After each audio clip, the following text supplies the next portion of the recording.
Vamos lá então para mais um dia com o doutor Fernando Gomes. Tudo bem, doutor? Bom dia. Bom dia, Elisa. Vamos lá. Mais um dia. Sextou, sexta-feira. Melhor dia da semana? Melhor dia da semana? Quem vai descansar no fim de semana, né? Eu começo pedindo a sua participação pela hashtag Correspondente Médico. Você tem filhos pequenos? Filhos que estão distantes das aulas, estão ali com uma internet, com um computador, estudando à distância? O que você está achando disso? Isso é bom? Isso é ruim? Participe pela hashtag Correspondente Médico. Então, o nosso primeiro tema é justamente este, o retorno às aulas presenciais. De um lado, você tem ali pais ansiosos para que os filhos, de uma vez por todas, retomem a rotina. Só que também há os que preferem manter as crianças em casa por questões de segurança. Até eu lhes trago aqui um estudo para a gente embasar a nossa conversa, um estudo feito num hospital infantil dos Estados Unidos, que foi publicado ontem. O que disse esse estudo? Concluiu que crianças com menos de 5 anos e com quadros leves ou moderados da Covid-19 têm muito mais material genético da doença. Então, é um tema que provoca um debate enorme. Mas o que a maioria dos pais tem sentido é que as crianças e adolescentes têm sofrido prejuízos na aprendizagem. Então, doutor, é isso mesmo? Prejudica a criança? Elisa, você percebe como é desafiador? Chega uma informação dessa científica mostrando para a gente que provavelmente na criança existe uma carga viral muito maior, apesar da gente saber que a manifestação clínica e os sintomas são menores. Agora, quando você volta a misturar todo mundo, a chance de você passar para frente aumenta, né? Intuitivamente, isso que faz a gente pensar. Por outro lado, os pais já estão percebendo um problema que é muito importante. A questão de passar para frente o conhecimento e das crianças terem seu cérebro preparado. Porque durante esse período da infância, o cérebro naturalmente ele está sendo desenvolvido do ponto de vista biológico. E em carona com isso, entra o pessoal da pedagogia, e aqui eu falo a escola, enriquecendo o cérebro do que vai ser o nosso futuro. Não é verdade? Os adultos do futuro estão sendo preparados agora. Então, assim, existem dados, inclusive, a gente trouxe aqui uma arte para mostrar, do IBGE, essa foi uma arte adaptada, que conforme você investe mais em educação nos primeiros anos de vida, olha essa curva, como ela vai decaindo. Aqui você tem um maior retorno, uma maior taxa de retorno, em comparação quando você investe aqui, ó, depois que o indivíduo se formou, se graduou, fazendo então a sua pós-graduação. Então, são ali crianças que tenham entre 0 e 3 anos, no período da creche. Depois vem a pré-escola com crianças entre 4 e 5 anos. E por que é importante investir em educação nessa faixa etária? Esse momento da vida é um momento em que o cérebro do bebê, da criança e do jovem em desenvolvimento, ele está aberto para adquirir novos conhecimentos. Então, o que acontece? Não podemos perder essa janela pedagógica para enriquecer o cérebro das pessoas que compõem o nosso país. Então, a questão é, existe uma janela, existe uma abertura maior para que a criança possa ter o seu conhecimento cristalizado e a sua mente desenvolvida. Então, simplesmente falar, olha, então a criança ela tem uma chance maior de contrair o coronavírus ou de passar o coronavírus, enfim. Então, vamos deixar todo mundo em casa por um tempo. A gente tem que entender que a gente está se tratando da joia do nosso país. Porque aqui a gente já sabe, investiu mais em educação. Investir não é só colocar dinheiro, é criar situações para que esse cérebro seja enriquecido. Ok, eu vou ter um retorno melhor ali na frente. Então a gente precisa entender do que a gente está falando, não só para a segurança biológica do nosso povo, da nossa família, da nossa casa, mas também para o futuro que, enfim, ele vai chegar. Eu aproveito até, doutor, para lhe fazer um questionamento, então, para lhe pedir a explicação. Por que as crianças foram retiradas da escola? É porque as crianças podem transmitir a doença para os pais e para os avós, correto? Correto. E vamos entender o seguinte, Elisa. Nós temos aqui um protocolo que hoje em dia todos nós adotamos de convívio em sociedade. Uso de máscaras, higiene das mãos, evitar o contato físico com quem está perto da gente.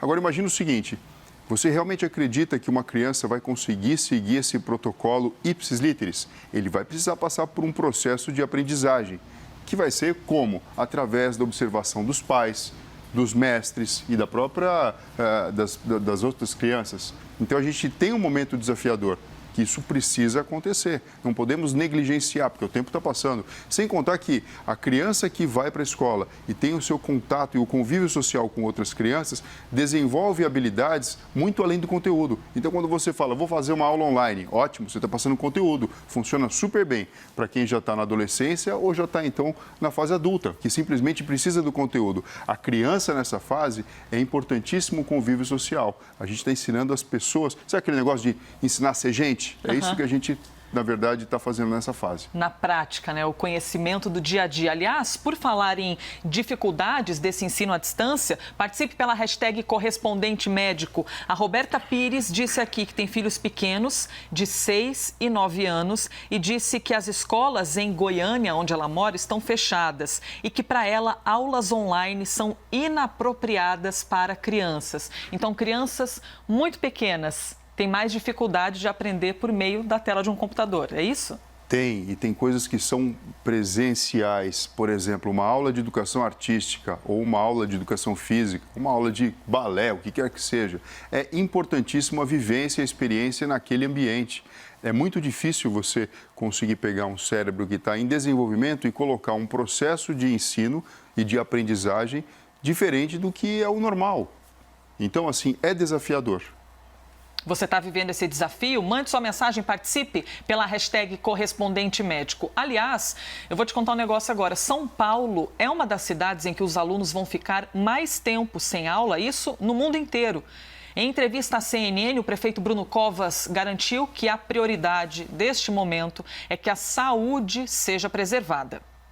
Então, se agora, dia 10 de agosto, 28 dias antes do dia 8 de setembro, a gente não tiver pelo menos 80% da população na fase amarela, as escolas não vão reabrir no dia 8 de setembro.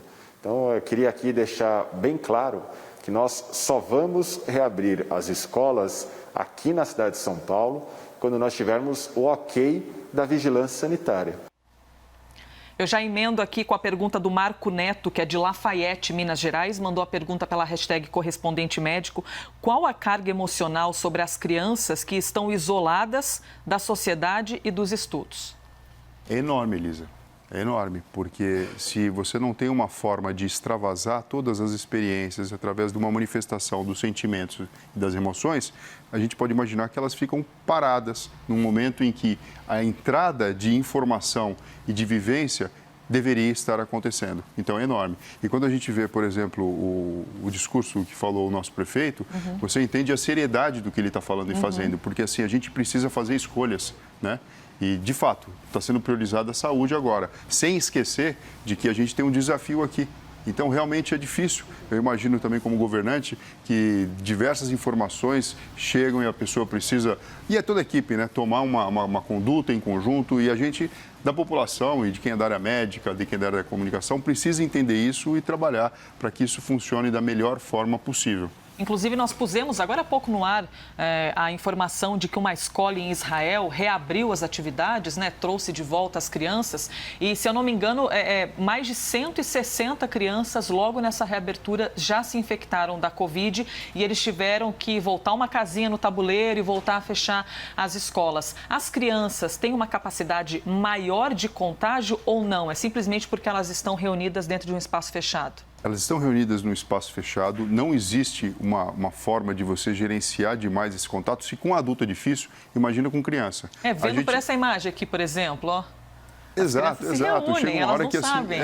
o próprio convívio acaba sendo diferente. Se a gente fala, use máscara, cada 1h30 e 2 horas mude a sua máscara. Alguém vai precisar gerenciar aquilo.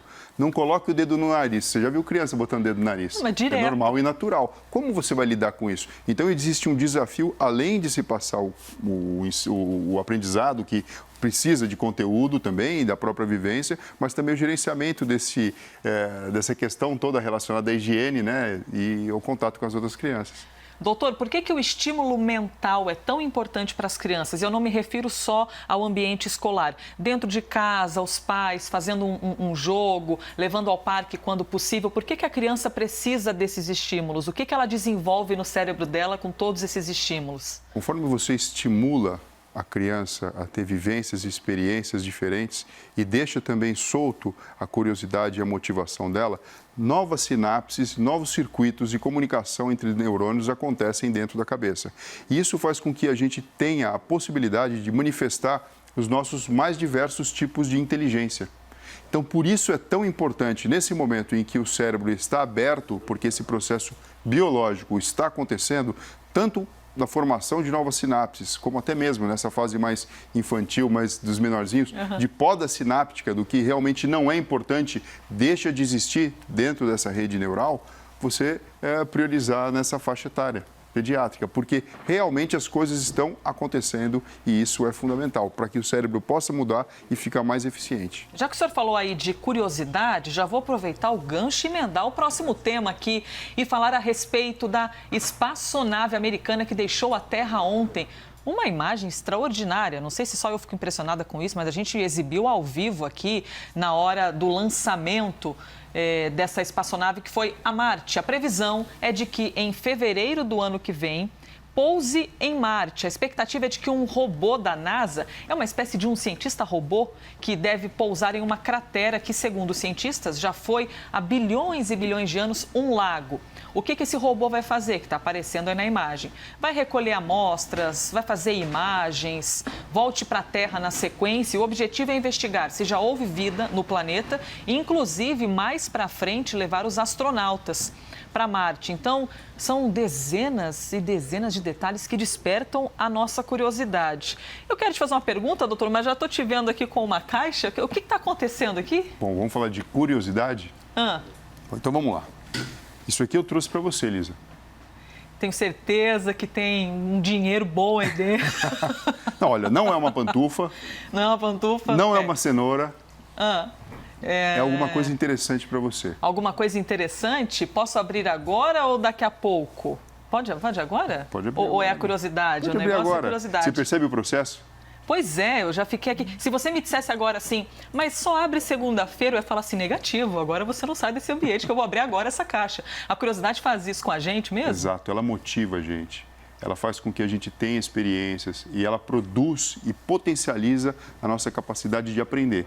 Isso vira um ciclo virtuoso, um ciclo relacionado com a nossa aprendizagem. Tem uma arte aqui para o pessoal de casa ver e memorizar. Olha só, não, peraí, calma. Essa arte Não, calma tá lá, pesada calma lá. A caixa, só curiosidade, um pouco, mas eu tenho força, Elisa. Olha só, curiosidade. Vamos ser rápido. A Elisa está agora passando por esse processo. Você também daí de casa certamente eu não estou enxergando também. mais nada aqui além da caixa. Isso motiva a gente a ter a experiência.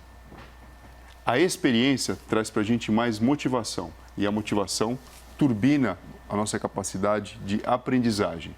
Então, você aprende a aprender conforme você, então, vai seguindo o seu instinto e correndo atrás do que te faz curioso. Ou seja, quando eu estou curiosa com algo ou curioso, eu quero viver a experiência e me sinto motivada, no caso, para abrir essa caixa e aí, consequentemente, eu aprendo. Então, é um ciclo que todos nós, seres humanos, vivemos, mas isso em qualquer área da vida, né, doutor? Em qualquer área da vida. E, na verdade, a grande motivação, e a gente percebe isso, por exemplo, em pacientes que tiveram uma lesão cerebral por um acidente vascular encefálico, um tumor ou um trauma de crânio, a motivação é o que faz a diferença em ter uma boa reabilitação ou não.